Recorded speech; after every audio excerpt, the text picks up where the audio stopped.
older and older I get, I gotta tell you that I am less impressed with the famous. I'm impressed with the faithful. People whose houses are still standing. Folks that have gone the distance.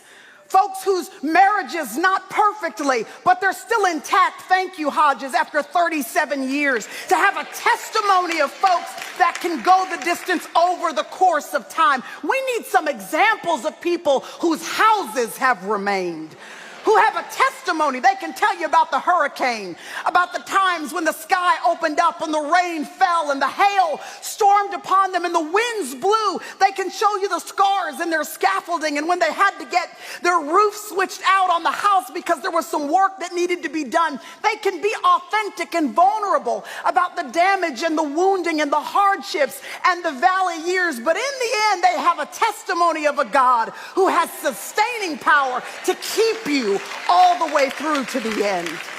Oh, I'm so blessed by people like that, y'all. People who may not be famous, but they've remained. They may not be rich, but they've remained. They may not be applauded by the masses, but they have remained. They may not have best-selling books or millions of followers on their Instagram account, but they don't care nothing about that because they're trying to be steadfast, immovable, and always abounding in the work of the Lord. We have got to be daughters who decide that I'm going to have a house that is still standing, remaining in a leaving culture.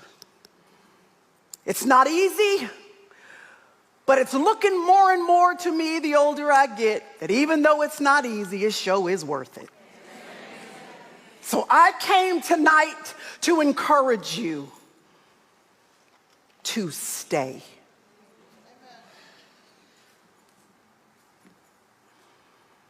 What is the area of your life right now where you most want to jump ship?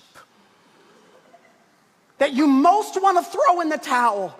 That you most want to abandon your post, your assignment, where you know the Lord has asked you to be devoted, committed to this assignment, to this relationship, to this endeavor, to this ministry, and it's been tough going, and tonight you just kind of told the Lord that, Lord, unless you have a word for me, unless you have some kind of encouragement, I think I'm calling it quits. Well, the Lord flew me over from Dallas, Texas to tell you to stay.